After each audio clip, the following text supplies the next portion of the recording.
राम राम जी सारे हैं। तो आज हम आज का टॉपिक स्टार्ट करते हैं ए सेक्सुअल रिप्रोडक्शन, जिसके बारे में मैंने थोड़ा कल भी बताया था डेफिनेशन के बारे में। तो दोबारा बता देती हूँ। जो ए सेक्सुअल रिप्रोडक्शन होता है वो क्या होता है, उसमें कभी भी गैमेट्स फ्यूज नहीं करते। इसका मतलब क्या है, सिंगैमी नहीं होगी, इसमें फर्टिलाइजेशन नहीं होगी।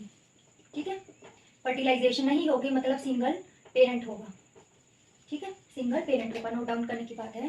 देन आज हम बात करेंगे types of A sexual reproduction के बारे में। Types of A sexual reproduction, जिसमें पहला टाइप है हमारे पास फिजन। ठीक है, पहला टाइप है फिजन। फिजन के बारे में सबसे पहले हम डेफिनेशन करेंगे। This is the division of the parent body into two or more daughter individuals identical to the parent. ठीक है, इसमें क्या बोल रखा है कि पेरेंट बॉडी, ये पेरेंट बॉडी है, ये वाली हो गई, into two or more daughters, division होगी पेरेंट बॉडी की दो या दो से ज्यादा डॉटर इंडिविजुअल्स में। ठीक है, दो या दो से ज्यादा, दो में हो गई ये, या तो दो पार्ट्स में ब्रेक डाउन हो जाए, दो पार्ट्स में ब्रेक डाउन हो जाए, या फिर मल्टीपल पार्ट्स में ब्रेक डाउन हो जाए, या फिर किस में हो जाए, लिख देती हूँ मैं,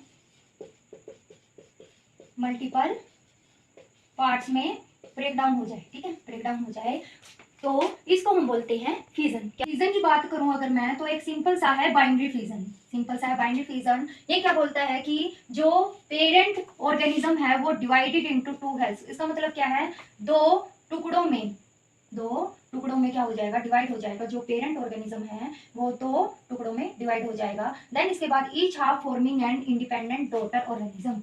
जो ईच पार्ट है, ईच पार्ट का मतलब जो न्यू पार्ट बना है वो क्या करेगा, खुद ही अपने आप में इंडिविजुअल होगा। खुद ही अपने आप में क्या होगा, इंडिविजुअल होगा। जैसे कि सबसे पहले क्या था, पेरेंट ऑर्गेनिज्म था, वो डिवाइड, उसने क्या किया, डिवाइड किया। ठीक है, वो वाली चीजें दे रखी हैं जैसे कि ये वाला डायग्राम है। ठीक है, और जो इसके बाद each half forming and independent daughter organism, इसका मतलब समझ में आ गया लाइन का। देन इसके बाद आएगी हमारी सिंपल बाइनरी फिजन। इसके बाद आएगी हमारी सिंपल बाइनरी फिजन, ये भी इंपॉर्टेंट है, जिसको हम इरेगुलर बाइनरी फिजन भी बोल देते हैं। क्या बोलेंगे, इरेगुलर बाइनरी फिजन। ठीक है, I can occur through any plane, किसी भी प्लेन के थ्रू हम इसको अकर कर सकते हैं। कोई भी प्लेन हो सकता है, जैसे कि एग्जाम्पल के तौर पर अमीबा। ठीक है, प्लेन, यहाँ पे प्लेन का मतलब समझते हैं पहले। तो प्लेन का क्या मतलब है, सारा खेल इसी के ऊपर है। तो प्लेन के बारे में हम अच्छे से समझते हैं। जैसे कि ये है फॉर एग्जाम्पल, एग्जाम्पल के तौर पर हमने अमीबा लिया है। ठीक है, ये चाहे ऐसे कट हो जाए, ठीक है, ये चाहे ऐसे हो जाए या फिर ऐसे हो जाए, कोई फर्क नहीं पड़ता। ठीक है, तो इसी को हम बोलेंगे कि प्लेन। ठीक है, तो इसी को बोलेंगे। देन इसके बाद ये क्या हो रहा है, आगे ब्रेक डाउन हो रहा है। पहले ये था, फिर ये बना, एंड देन यहाँ से क्या हुआ, अलग हो गया ना। तो ये क्या हो गए, इसके दो पार्ट्स बन गए, डॉटर इंडिविजुअल, जिसको हम बोलेंगे, क्या बोलेंगे, बाइनरी फिजन। क्या बोलेंगे हम इसको, बाइनरी फिजन। नेक्स्ट हम बात करेंगे मल्टीपल फिजन के बारे में। मल्टीपल फिजन के बारे में सबसे पहले लिखेंगे हम इनकी डेफिनेशन, फिर उसके बारे में मैं एक्सप्लेन करके बताऊंगी, एग्जांपल भी बताऊंगी, डायग्राम भी बताऊंगी आपको। ठीक है, तो मल्टीपल फिजन में क्या होता है, in this process the parent, जो पेरेंट बॉडी होती है, the parent body divides into many similar daughter individuals। दोबारा से फिर रिपीट कर देती हूँ। In this process the parent body divides into many similar daughter individuals. ठीक है, जिसको हम क्या बोलेंगे, मल्टीपल फिजन। मल्टीपल का मतलब होता है बहुत बार, एक से ज्यादा बार। अब हम बाइनरी फिजन पढ़ लिया था। बाइनरी फिजन, बाइनरी का मतलब होता है दो, मल्टी का मतलब होता है ज्यादा। ठीक है, तो इसमें क्या होगा, जो पेरेंट बॉडी है वो डिवाइड करेगी बहुत सारे सिमिलर डॉटर इंडिविजुअल्स में। क्या होगी, पेरेंट बॉडी डिवाइड हो जाएगी। देन इसका जो एग्जांपल करेंगे हम, एग्जांपल होगा इसका प्लाज्मोडियम। ये आता है पेपर में कि मल्टीपल फिजन क्या होता है, एग्जांपल के साथ एक्सप्लेन करके बताओ। ठीक है, तो ये आना चाहिए, और साथ के साथ अगर हम डायग्राम बना दे तो पूरे पूरे नंबर मिल ही जाते हैं। जैसे कि एग्जांपल के तौर पर, जैसे कि बनाते हैं इसका, ये है, इसमें क्या है, ये न्यूक्लियस। ठीक है जी, देन इसके क्या हो गया, आगे बहुत सारे न्यूक्लियाई बना लेगा। ठीक है, इसने यहाँ पे क्या कर लिए, बहुत सारे न्यूक्लियाई बना लिए। Many nuclei contain in cyst, ठीक है। सिस्ट क्या होता है, सिस्ट वर्ड कैविटी से लिया गया है, तो हम जो ये सिस्ट है को कैविटी भी बोल सकते हैं, सिस्ट को हम कैविटी भी बोल सकते हैं। देन इसके बाद ये क्या करेगा, आगे फ्यूज करेगा एंड और आगे फ्यूज करके जो है ब्रेक डाउन हो जाएगा, इसका क्या हो जाएगा, ब्रेक डाउन हो जाएगा। और अब ये ब्रेक हो गया, जब जो इसके ये सिस्ट है, इसके जो ये सिस्ट है कुछ इस टाइप से, सिस्ट क्या हो गया, ब्रेक हो गया, ठीक है। और तो फिर क्या होंगे, ये जो डॉटर सेल्स है ना, ये बाहर निकलना स्टार्ट हो जाएंगे। मतलब क्या बोलेंगे हम कि सिस्ट जो है जब ब्रेक हुआ तो जो डॉटर सेल्स हैं वो क्या हुई, रिलीज, आर रिलीज, ठीक है। तो जो डॉटर सेल्स हैं वो क्या हुई, रिलीज हुई, cyst breaks and daughter cells are released, ठीक है। तो इसी को हम सेक्सुअल रिप्रोडक्शन का मल्टीपल फ्यूजन कहते हैं। इसी को हम सेक्सुअल रिप्रोडक्शन का, इसको जो ये बाहर की साइड निकल रही है, इसको हम सेक्सुअल रिप्रोडक्शन का सॉरी मल्टीपल फ्यूजन कहते हैं। इतना आ गया समझ में, जिसको हम क्या कहेंगे, मल्टीपल फ्यूजन, ठीक है। देन इसके बाद बात करेंगे हम बडिंग की।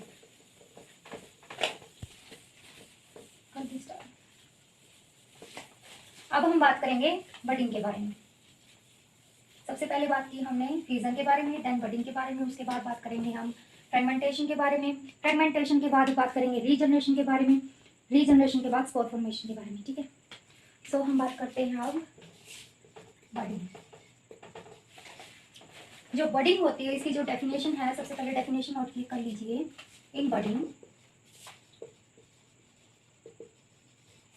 ए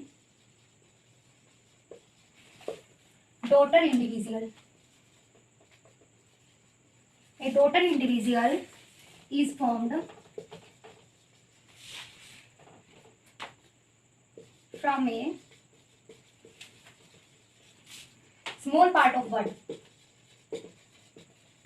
ठीक है, small part of bud arising from parent body, जो कि किससे होता है, पेरेंट बॉडी से अराइज होता है।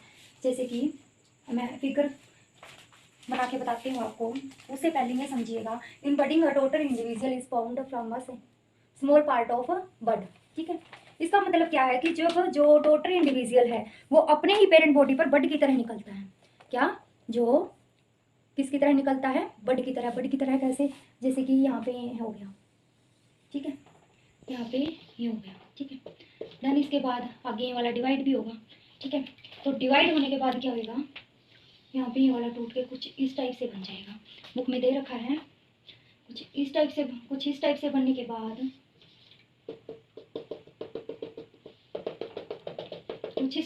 के बाद देन ये होगा कैसे डिवाइड,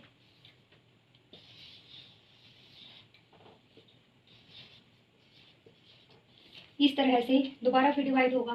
देन होते ये क्या हो जाएगा, कुछ ये जो ये वाला पोर्शन है ना, ये वाला पोर्शन कुछ ऐसे हो जाएगा, ठीक है, कैसे रहेगा।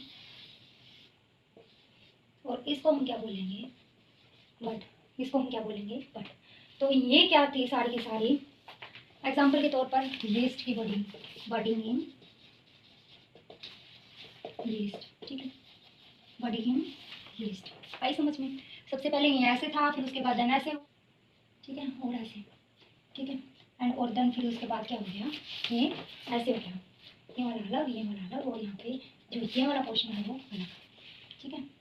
सबसे पहले मैंने लिखी है इसकी डेफिनेशन में क्या लिखा है, the parent body breaks into 2 और मोर पीसेस कॉल्ड फ्रेगमेंटेशन, ठीक है, इज कॉल्ड फ्रेगमेंटेशन। इसमें क्या बोल रहा है समझाऊंगी मैं, जो पेरेंट बॉडी है वो बहुत सारे पीसीज में ब्रेक डाउन हो जाती है, और जो पीसीज ब्रेक डाउन हुए हैं वो क्या बनाएंगे, आगे न्यू ऑर्गेनिज्म में डेवलप हो जाएंगे, ठीक है। तो उस मेथड को बोलेंगे हम फ्रेगमेंटेशन, ठीक है, क्या बोलेंगे, फ्रेगमेंटेशन। आया समझ में। देन इसके बाद हम बात करते हैं, जैसे कि इसमें अच्छे से समझ में आ जाएगा, और भी पेरेंट प्लेन एरिया है ये वाला, ठीक है, पेरेंट प्लेन एरिया ले लिया, ये क्या करेगा आगे, फ्रेगमेंट्स मतलब पार्ट्स में डिवाइड हो गई है, यहाँ से और यहाँ से, ठीक है, ये क्या हो गया, पार्ट्स में डिवाइड हो गया, पार्ट्स बन गई। वही बात है कि पार्ट्स में डिवाइड होता रहेगा, और वही पार्ट्स क्या करेंगे आगे, न्यू ऑर्गेनिज्म में डेवलप होंगे तो उसको हम बोलेंगे, जैसे कि आपने देखा भी होगा अगर कोई भी खिलौना गिर जाए और वो टूट जाता है, ठीक है, तो उसको हम क्या बोलेंगे, फ्रेगमेंट्स, क्या बोलेंगे, फ्रेगमेंट्स बोलेंगे। जैसे और जो हर पीस है वो क्या हो जाता है, यहाँ पे एक नए ऑर्गेनिज्म में डेवलप हो जाता है, एक नए ऑर्गेनिज्म में डेवलप हो जाता है। तो this is a method of fragmentation, simple method of fragmentation. और इसी एक बात और, फ्रेगमेंटेशन को हम क्या बोल सकते हैं कि टुकड़ों में बिखर जाना, टुकड़ों में बिखर जाना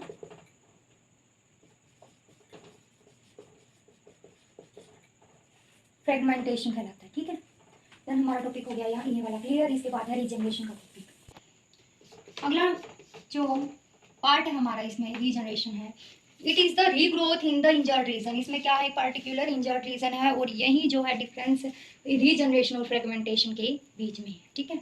इंजर्ड रीजन है, फॉर एग्जाम्पल जैसे कि छिपकली होती है, लिजर्ड होती है, सबने देखा ही होगा, उसकी पूंछ कई बार गिर जाती है, ठीक है, नीचे गिरी हुई भी देखी होगी, कई बार ऐसे उछलती रहती है वो, तो वो क्या होती है, दोबारा से रीजनरेट होता जाती है। तो कई सारे ऑर्गेनिजम्स क्या होते हैं, रीजनरेट कर लेते हैं अपनी बॉडी पार्ट को, तो उसको हम क्या बोलेंगे, रीजनरेशन। किसकी, हर एक ऑर्गेनिज्म की जो अपने ये क्षमता रखता है, जैसे कि छिपकली हो गया, सबसे मेन एग्जांपल है इसका। देन इसके बाद छोटा सा था ये वाला। देन इसके बाद बात करेंगे हम स्पोर फॉर्मेशन के बारे में, जिसको हम स्पोरुलेशन भी बोलते हैं, ठीक है। इसके बारे में स्पोर फॉर्मेशन